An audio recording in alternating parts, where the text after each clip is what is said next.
साथियों नमस्कार। इस वक्त हमारे साथ मौजूद हैं एडवोकेट्स संदीप कुमार सिंह जी। सर का सबसे पहले बहुत बहुत स्वागत करते हैं सर। नमस्कार विवेक जी। जी। सर इस समय देश में देखने को मिल रहा है कि जो अधिवक्ता लोग हैं, एडवोकेट लोग हैं, वो बड़े पैमाने पे आंदोलित हैं। और क्या है पूरा माजरा, हमारे दर्शकों को बताने का काम करें सर।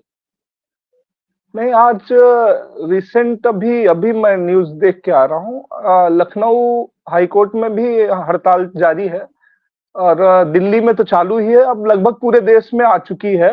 हर कोर्ट रूम में हड़ताल है वकीलों की। वजह सिर्फ एक ही है कि एडवोकेट्स एक्ट 2024 25 में एडवोकेट एक्ट जो पुराना है उसमें 25 का अमेंडमेंट आ रहा है। अमेंडमेंट में इन्होंने कई बदलाव किए हैं, जो बदलाव काफी तकलीफ दे है, जिसके लिए बीसीआई ने भी आज विभाग को, मतलब न्याय विभाग को भेजा है, एक पत्र लिख के भेजा है कि इससे काफी दिक्कत आ जाएगी। दिक्कत ये है कि उन्होंने एक तो डेफिनेशन बदली है। एलएलबी में आपको मैं विवेक जी समझाना चाहूंगा, दो तरीके के वकील होते हैं। पहले वकील होते हैं कि जो लॉ तो पढ़ते हैं लेकिन फुल टाइम प्रैक्टिसिंग लॉयर नहीं होते। मतलब वो आपको एज ए एडवाइजर आपको बता देंगे कि क्या है, कानूनी चीजें समझा देंगे, वो एडवाइजिंग का काम करते हैं, लेकिन कोर्ट रूम नहीं जाते हैं। दूसरे होते हैं जो कोर्ट रूम जाते हैं और प्रैक्टिस करते हैं, फुल टाइम प्रैक्टिस करते हैं। अब जी। समस्या है कि अभी अभी जो डेफिनेशन डाला है उन्होंने, उसमें दोनों को एक साथ में रख दिया है। प्रॉब्लम तब आएगी कि प्रैक्टिसिंग लॉयर जो है, प्रैक्टिसिंग लॉयर वोटिंग का पावर रखता है, जबकि नॉन प्रैक्टिसिंग को वोटिंग का पावर नहीं है। तो क्या होता है, लॉ बहुत लोगों ने किया है लेकिन प्रैक्टिसिंग लॉयर कम है, 25 लाख के इर्द गिर्द में है। तो अगर सबको वोटिंग पावर दे दिया ना, तो सब बाहर से ऑपरेट कर सकते हैं इसको। मतलब वोट, बाहर के वोट इतना ज्यादा आ जाएंगे कि प्रैक्टिसिंग लॉयर के वोटिंग में प्रॉब्लम आएगी। जो ये सुनने में आ रहा है, ड्राफ्ट अभी भी आना बाकी है, पब्लिक में आना बाकी है। दूसरा, इन्होंने क्या एक और चीज कर दी है कि वकील हड़ताल नहीं कर सकेंगे। मतलब आप स्ट्राइक पे नहीं जा सकते, आप काम ही करना पड़ेगा। अब समस्या ये है कि आप देखिए कि वकील कौन होता है। जब शासन से आदमी विक्षुब्ध होता है, जैसे किसी के खिलाफ कोई दुर्घटना घटित हो गई या कोई उसके साथ कोई भी मिसबिहेव हो गया, तो जाता है नजदीकी थाने में। थाना आमतौर पे क्या करता है कि घटनाएं दर्ज ही मत करो। दर्ज करोगे तो क्राइम रेट का रजिस्टर बढ़ेगा। बात समझ रहे हैं? बुनियादी चीजें हैं। जी। जी। तो रजिस्टर बढ़ेगा, प्लस उनको रिपोर्ट लगानी पड़ेगी, उस पे इन्वेस्टिगेट करना पड़ेगा, तो काम बढ़ता है। काम घटाने के लिए और डाटा रिड्यूस करने के लिए क्या किया जाता है कि दर्ज ही नहीं किया जाता है। लेकिन अब किसी, मान लीजिए पीड़ित व्यक्ति के साथ, किसी दलित के साथ कुछ हो गया, गलत हो गया, तो वो जाता है थाने पे। थाने पे सुनवाई नहीं हुई। और खासतौर उत्तर प्रदेश में तो आप जानते हैं कि बाहर से ही सब कुछ बातें होती हैं। कहीं से फोन आएगा, किसी नेता का फोन आ गया। जो अमीर आदमी है उसके साथ दुनिया खड़ी है, जो गरीब आदमी है उसके साथ लास्ट में खड़ा है तो एक वकील खड़ा है। और वो भी कभी 100-200 की फीस, तो कभी कभी तो लीगल एड में लोग मुफ्त में भी सहायता करते हैं गरीबों की कि ठीक है, हम तुम्हारा देख लेंगे, हम तुम्हारी मदद करेंगे। तो अब ऐसे मामलों में ये प्रोविजन डाल दिए हैं कि मिसकंडक्ट का एफआईआर दर्ज कर लो। अब क्या होगा कि जो, अगर किसी ने केस हार गया, कोई केस हार जाता है, तो वो एक एफआईआर दर्ज कर देगा वकील का। तो वकील तो आप दूसरों के मुकदमे लड़ेगा कि अपने खुद के लड़ेगा? मतलब वो 20 केस बाहर से मिल रहा है तो 20 उसके खुद के एफआईआर दर्ज हो रहे हैं। ये समस्या आ गई है। और तीसरी समस्या है कि अगर आप, इसमें लिखा है कि सेंट्रल गवर्नमेंट रेगुलेट करेगा। अब तक बीसीआई एक स्वायत्त संस्था थी, उसको स्वतंत्रता का अधिकार था, वो अपने खुद के रूल्स बनाती थी। जो जिसको सुप्रीम कोर्ट तक डिबेट में आता था, उस पे ऑनरेबल सुप्रीम कोर्ट कई बार, अभी गौरव कुमार का एक मामला आया जिसमें ये जो बीसीआई फीस लेती थी उसमें भी सुप्रीम कोर्ट ने अपने वर्डिक्ट दी है। बीच में एक ब्रिज भूषण शरण सिंह का मामला था जिसमें एक वकील वकील होने के साथ में स्वतंत्र पत्रकारिता करते थे, तो उनसे पूछा गया था कि भाई आप दोनों प्रोफेशन कैसे कर रहे हो? तो उन्होंने बाद में उसमें सुप्रीम कोर्ट से वर्डिक्ट आया कि भाई अगर आप पार्ट टाइम में कोई चीजें कर रहे हो तो दैट इज अलाउ, आपको वो करने का अधिकार है। अगर फुल टाइम प्रैक्टिसिंग लॉयर हो तो उसी पे ध्यान दो। ये चीजें बाद में क्लियर हुआ कि वो बीसीआई के रूल्स में था। तो जो रूल बनाने का पावर था वो बीसीआई को था। लेकिन अब क्या हो रहा है, सेंट्रल गवर्नमेंट न्यायपालिका की गर्दन पकड़ेगी।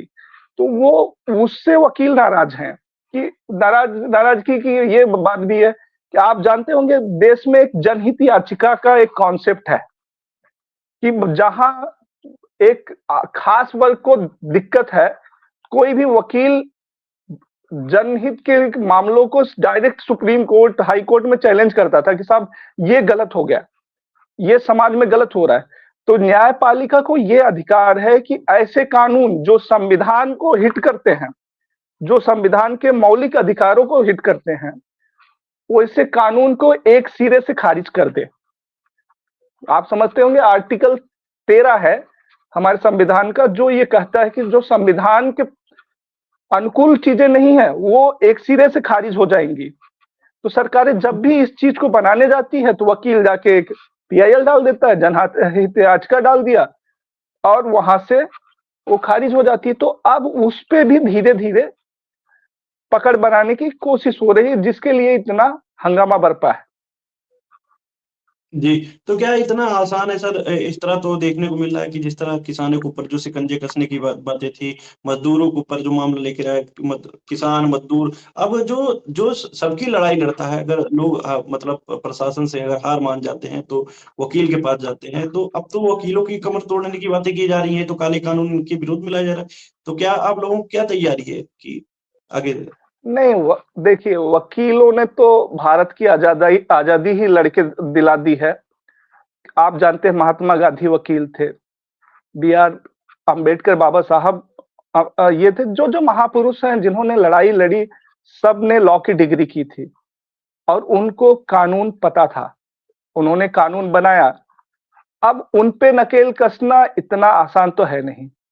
और ये देखिए हड़ताल या आप जनरल सी बात है कि आपको शांतिपूर्ण हड़ताल लोकतांत्रिक अधिकार है, freedom of speech and expression है, आप अपना रख सकते हैं।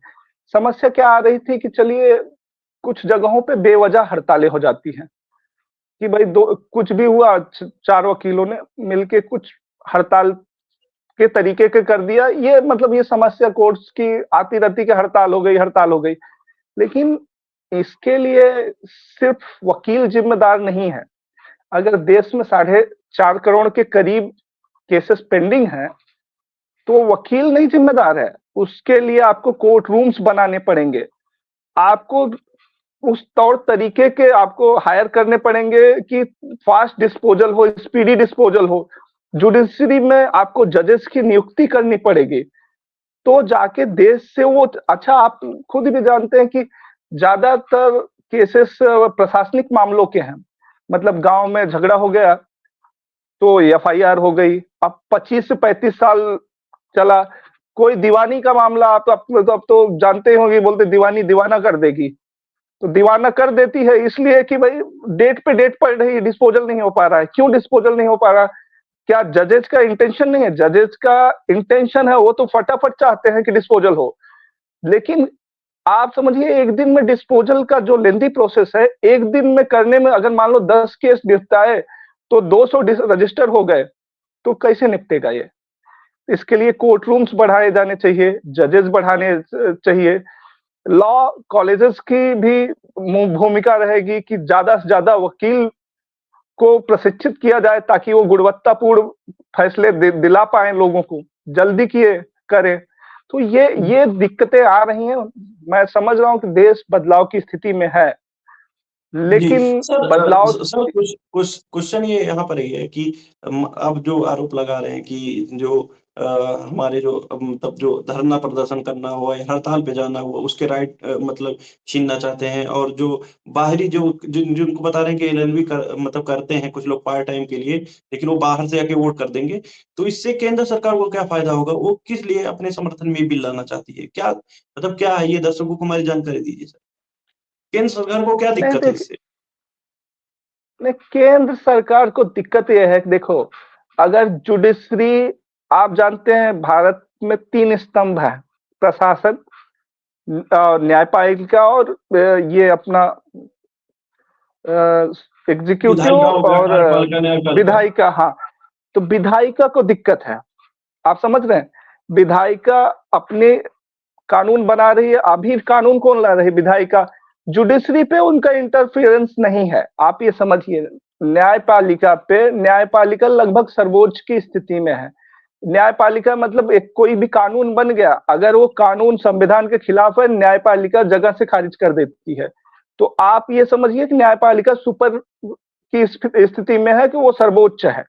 उसको एक स्पेशल है, जुडिशियल एक्टिविज्म बोलते हैं उसको।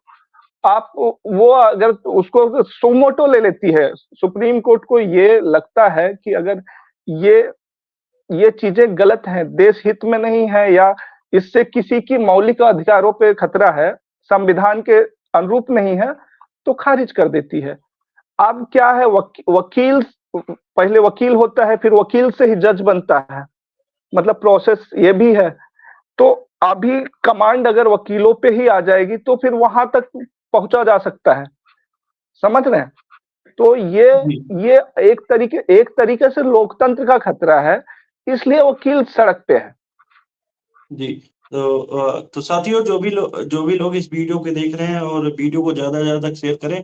और सर, क्या मैसेज देंगे लास्ट में, तक क्या देंगे जो अभी अधिवक्ता हैं जो इसको समझ नहीं पा रहे हैं, उन तक क्या मैसेज पहुंचाना चाहेंगे आप? नहीं, मैं मैसेज एक ही देना चाह रहा हूँ कि सरकार इसको पुनर्विचार करे। वकीलों की सुरक्षा का कोई कानून नहीं है। अभी हालताज में घटना हुई, 2 वकील लोगों को रस्सी से बांध के कुएं में डाल दिया गया था। वकीलों की जिंदगी रिस्क पे है। वो अपराधियों की भी सुरक्षा करते हैं और पीड़ित की भी सुरक्षा करते हैं।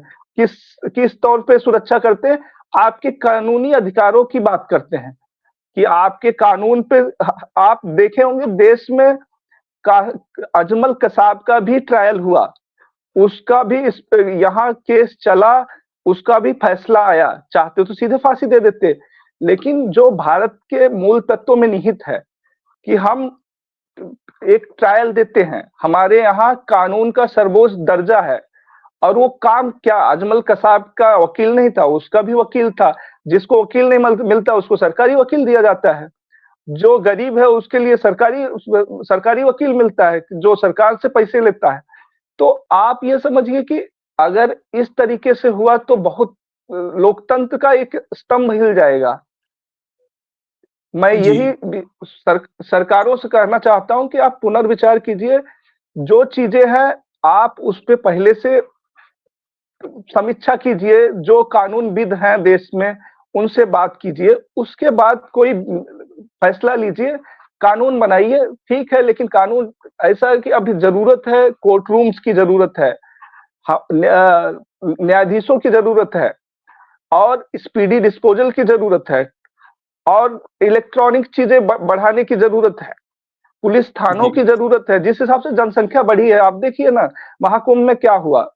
यही हुआ कि एक हैवी क्राउड आया, सुरक्षा के वो पैमाने नहीं हो पाए, दिक्कत होने लगी, चारों तरफ चिल्लपो मचा हुआ है। तो इसलिए जनसंख्या के हिसाब से आप कोर्ट रूम्स नहीं बढ़ाएंगे और चीजें नहीं इससे वकीलों पे नकेल कसने से स्पीडी डिस्पोजल नहीं होने वाला है। मैं यही सबसे, जो भी कानूनविद हैं जिन्होंने ड्राफ्ट लाया है, मैं यही कहना चाहता हूं कि आप इस पे पुनर्विचार करें और इसको ध्यान से देखें कि उनकी आर्थिक सुरक्षा क्या क्या। जो वकील 5 साल एलएलबी करता है, फिर सीनियर के अंडर में 5 साल इंटर्नशिप करता है, जिंदगी के 10 साल 15 साल करने के बाद किसी के लिए न्याय की लड़ाई लड़ेगा, उसके ऊपर मुकदमे होंगे, तो वो कौन सी लड़ाई लड़ लेगा, मुझे यही इतना बता दिया जाए। जी। इस प्रोविजंस में वो चीजें दिक्कत में आ रही है, जो अभी बातें निकल के आ रही, मैं उसी पे आपको और दर्शकों को समझा रहा हूँ। जी। तो साथियों, तब तक के लिए बने रहिए भोजन 85 के साथ। जो भी होगा इस विषय पर और भी हम जानकारी सर से लेंगे। तब तक के लिए बने रहिए भोजन 85 के साथ। धन्यवाद sir. Thank you sir, thank you.